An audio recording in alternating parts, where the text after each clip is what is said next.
the onions have browned quite nicely, and I think the next thing for you to do is to add the ginger garlic paste. So if you'd like to do that, that's already measured for you. Okay. Mix it all in? Mix it all in and cook it for about a couple of minutes, no more than that. And one of the tips I'd like to give you is, if you're not sure about, how spicy you like the curry, or if you're somebody who doesn't like too much heat, you can always split open the green chili that's going in any curry. Okay. And that just releases heat, in a very mellow way as compared to if you were to chop this chili and add it. Oh really? So it does make a difference. So it will cook, in the curry quite slowly and release its flavor, but it won't make it very fiery, if that makes sense. So we're going to add that slit green chili in there, and that's something I do to all curries. I think that's quite a nice way of adding that warmth, that heat, but without making it too spicy. And is a dabba chicken supposed to be particularly spicy, or there's no right or wrong? It should have a little kick to it, which is quite nice. But I always tell people, you're not going to have a curry on its own. We're going to have it with rice today. Yep. So that does sort of again mellow down the flavors, and it doesn't feel too hot. And you can always add a yogurt side to it if you thought it was. But the beauty about this dish is it's got a lot of warmth and flavor and depth. Which comes from the way we are cooking it. So we've browned the onions, we've added the ginger garlic paste with the spices, and now the next thing is we add the chicken. And like I said, chicken on the bone always. For a great curry, if you use meat, boneless meat, I just feel like you don't get the same flavor.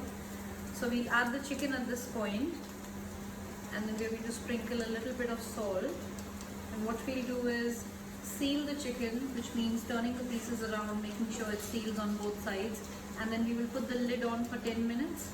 And turn it now? If you turn all of them, and I'm going to bring in salt. At this point, you add some salt. And like I said, if you seal all the pieces, and then we will put the lid on and leave it for 10 minutes. Okay, so should I turn this all again? Should I give it another turn? Yes, please. Yeah. When they stop looking pink and they start looking like that, so if you just turn the onions around at the same time, because you don't want them to burn. How are you finding this so far? Good. Hopefully, well, you're a very good teacher. I just need to. Am I good at following instructions? That's the real test. I think again, one of the tips I always give people is, people like to flash fry and cook on very high heat. And I always say cooking is like playing music. You never cook at one heat. So you start with medium to low, and then you will go up, and then you'll come down, because one of the next things that will come in is tomatoes. And the minute the tomatoes come in, your pan will cool down completely, and that's the time you have to turn up the heat again. So it's literally like playing music. You know it. Got it. So I think we're ready to put the lid on. You just bring all the onions in the middle, and we will leave it for 10 minutes. I think it looks good. You can look at the color of the onions. Yeah, it looks alright. Never bang your spoon on the pan. Oh. that's I won't do that again. This is what you do. Ah, okay. Does it feel off? I must have been ruining all my pans. I'll buy you a new pan. No. Okay, there you go. Great. And leave that for 10 minutes. Okay. So Robin, it's been 10 minutes and the chicken's been cooking on low heat. Looks very tasty. Yes, if you lift the lid on and if you mix everything in the pan, I think it smells amazing. Can you smell the onions and the spices, the chicken? I can smell it all. I mean, I know we're not even done yet, but I kind of want to start digging in and eating. So it looks brilliant. Now the next step is all your powdered spices, except your garam masala needs to come in. So the reason I say except your garam masala, because garam masala, a lot of people don't know, is a garnishing spice, and it's made out of quite a few of the whole spices that we've added initially. So you wouldn't add it at this point. You save it for later, because it's meant to uplift the flavors of a curry. Okay, so if we save those, If you'd like to go through every spice, so that's Kashmiri chili powder. Okay. It's very typical to North Indian cooking. Pretty spicy or not? No, not actually, too bad? it's like your paprika. Okay. It's very vibrant in color. The intensity of color is quite high.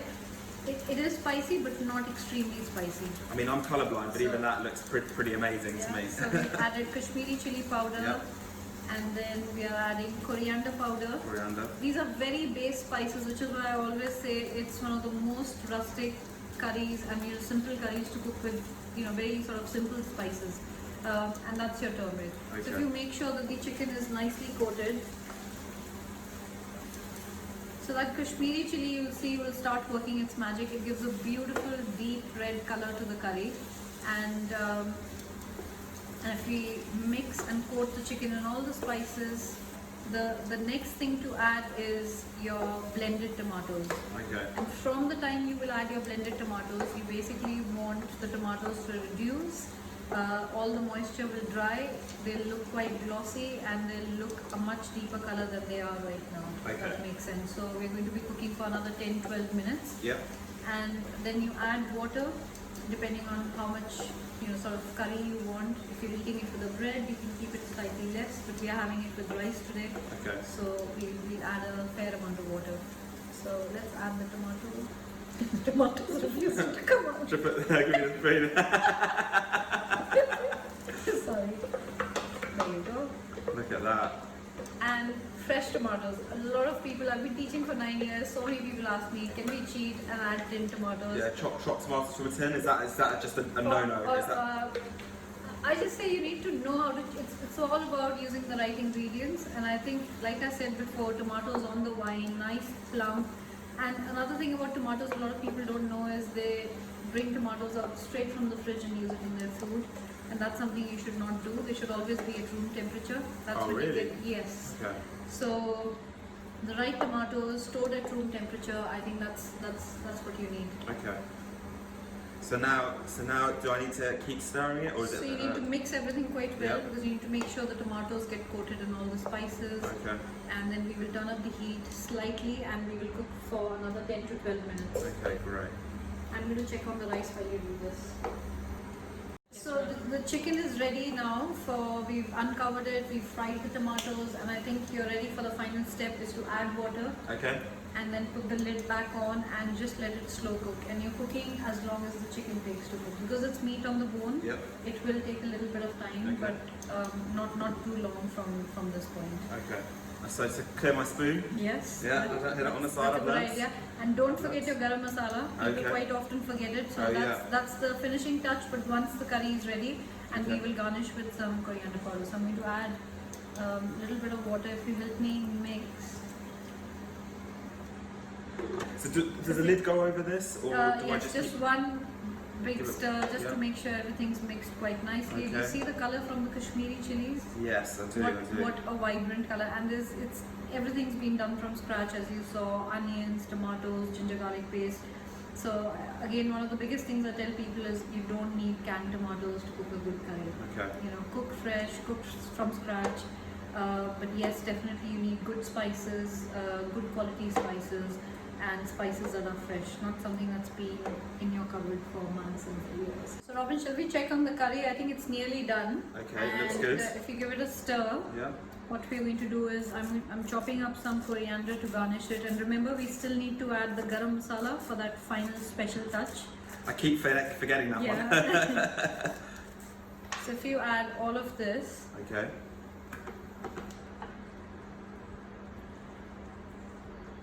and just give that a good mix. Yep. And that plus the coriander is the last thing to add, and your meal is ready. Amazing. So I hope you're feeling a lot more confident now and looking to impress. Yeah, I definitely think this would be the right dish for me to cook. So dhaba chicken curry is ready. Fantastic. So I've just served you some curry and rice Looks delicious. with jeera matar pulao and dhaba chicken curry. Amazing. Let me know what you think. Give it a little try. Right. What do you think? That's pretty incredible. Yeah? Yeah. Are you looking forward to cook it now? Jenny's going to love this. Yeah. This is going to be great. Perfect. Delicious. Thank you very much. You're welcome.